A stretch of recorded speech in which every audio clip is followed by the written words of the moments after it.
Amparo Poch tiene un papel sobre todo divulgador y motivador para las mujeres. Lluitar per la millora de la condició i de salut de les dones obreres. Això és l'eix del seu pensament i de la seva actuació.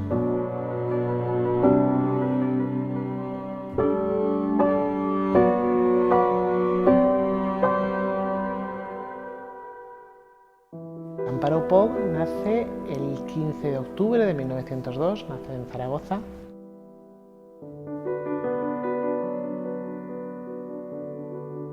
Y ella quiere ser médica.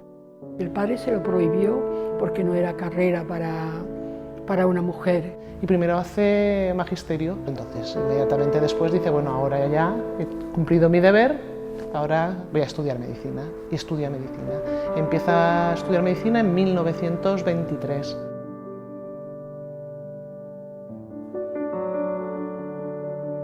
Lo primero que hace es abrir una consulta en su propia casa. Los anuncios de las consultas médicas de Amparo siempre ponen lo mismo: atención especial a mujeres y a niños, con horarios especiales para que pudieran asistir.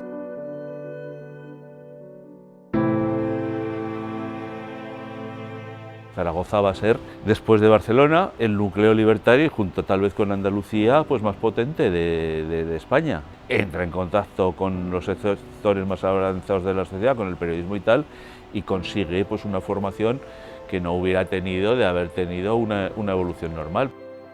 Escribe sobre temas relacionados con la educación para la mujer, pero luego escribe sobre su ideología, sobre el momento actual, escribe sobre ecología, cuentos. Ella se va en el 34, se va a Madrid. Ha habido cosas, movimientos obreristas, que ella ha encubierto. Ella corre peligro. Además, a ella le llaman la abortista. Hacía abortos, pero siempre en una clínica, en un hospital, con una seguridad como debe ser, que era por lo que ella abogaba, ¿no? Ella en Madrid, yo creo que es la época de más apogeo, hacía de todo, daba clases, daba charlas, hacía mítines, hacía un poco de todo. Es la presidenta de una asociación internacional pacifista, la Asociación Internacional de Resistentes o Refractarios a la Guerra. Abre una consulta en su casa exactamente igual que había hecho en Zaragoza. Desde el ambiente libertario lo que hace también es pasar consulta de medicina en los consultorios que tenían los anarquistas de manera gratuita. Conoce a Lucía Sánchez Adornil y Mercedes Coma Posada y deciden fundar una revista, la revista Mujeres Libres, la fundan en mayo del 36. Perquè volien un espai favorable a les dones anarquistes, per una banda, també per educar els homes anarquistes respecte als seus drets i, òbviament, també per captar les dones per la causa llibertària.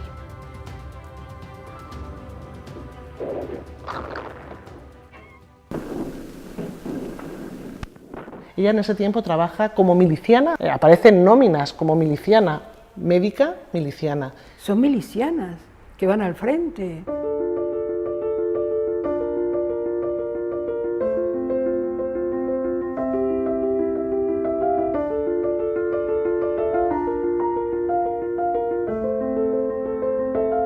En el Hospital de Sangre, este pertenece al partido sindicalista y ella trabaja en ese Hospital de Sangre durante 3 meses.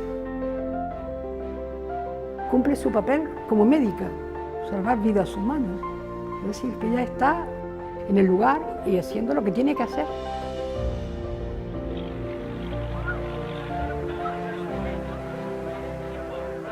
Federica Montseny, quan és ministra de Sanitat, el que crea és un equip en femení, cosa també realment molt diferent del que es feia en aquell moment, perquè s'entenia en general que les dones no estaven capacitades, no? Ella es nombrada consejera de asistencia social.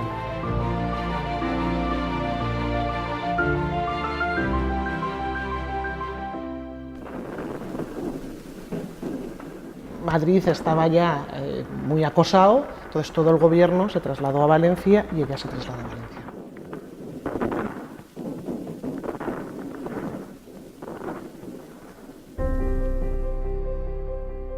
Hacen el primer hogar infantil, que es el hogar infantil de Burjasot, y ese es, digamos, su perla, su estrella, ¿no?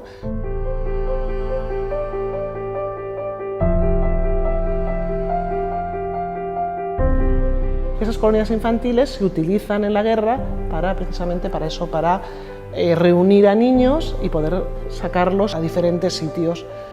Fundamentalmente a Francia, a Estados Unidos también fueron algunos, a Rusia, a México. Los niños están alejados de la guerra, los niños comen y estudian. La labor fue maravillosa, salvar a los niños, que realmente era el futuro. El universo del mundo son los niños.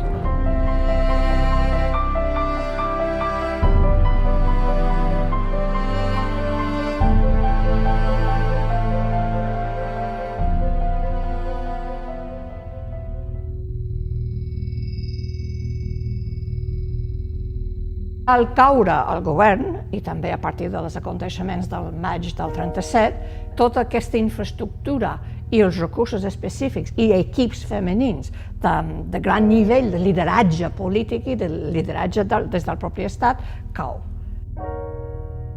Van a Barcelona. Barcelona es el último refugio de todo, de la gente que sale de Madrid y que luego se va a Valencia a refugiarse y luego que sigue. El último reducto de la República es Barcelona. Mujeres Llibres va durar durant tota la Guerra Civil, fins a finals del 38, amb 10-11 números en total. És una revista de les dones anarquistes que escriuen, gestionen, organitzen la revista i obren temes de debat respecte a les dones i respecte a la guerra. I també entenen que és una eina per, d'alguna manera, facilitar l'accés de les dones a la cultura. Dona veu a las dones y una veu propia. Es el primer movimiento feminista, aunque ellas no se querían llamar feministas, porque el feminismo se relacionaba con el movimiento burgués sufragista y ellas no lo eran. Es el primer movimiento que defiende a la mujer desde las bases obreras. Por lo tanto, lo que hacen es preparar a las mujeres para que salgan de la miseria, de ser obreras, de ser pobres, de ser miserables. Lo que hacían sobre todo era animar a las mujeres a que fueran, como dice la palabra, mujeres libres, mujeres capaces, y pudieran hacer algo por ellas y por la sociedad. Muchísimos artículos eran dedicados a educar a las mujeres. En esos artículos participaba Amparo.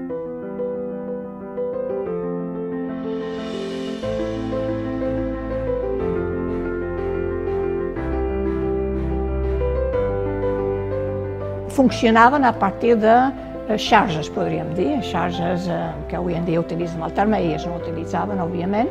Desde Mujeres Libres organizan una cosa que son institutos de formación para las mujeres, hacen varios, y uno de los más potentes es el de Barcelona, el Casal de la Dona Treballadora, al que ella se va a dirigirlo. Lo primero que hacen es organizar cursos de educación, de formación y de motivación. Motivar a las mujeres para que saliesen de esa miseria de vida, ¿no? Y que fuesen ellas las que pensaran y decidiesen lo que querían hacer. Perseguían liberar a la mujer para siempre, no solamente en el contexto de la guerra.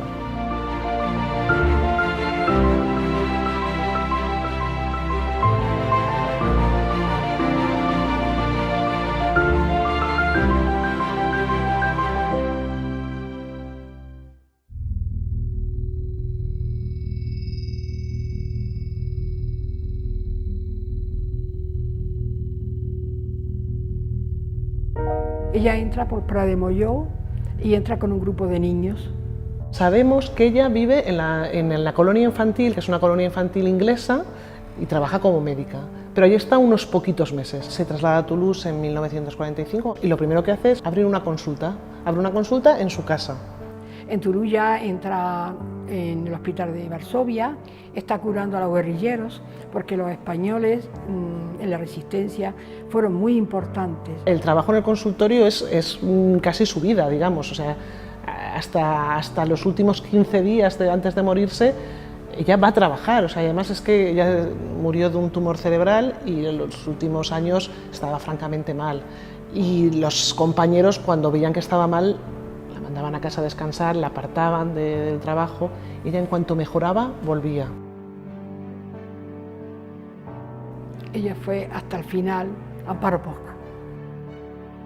Fue una médica libre y para mí fue un modelo de mujer. Un ser humano comprometido, fiel a sí mismo y a la sociedad. Pero esta idea de que las mujeres tienen que ser ellas las que se capaciten, las que luchen, las que se eduquen y las que sean capaces de llevar su vida para adelante, y además, si puede ser, relacionarnos. Yo creo que esa idea sigue estando vigente totalmente. El feminismo ha sido una revolución y ha sido una guerra pacífica maravillosa. Las que vamos tirando de ella y vamos sacando, nos reconocemos en ellas, eso es lo que queremos, ser ellas.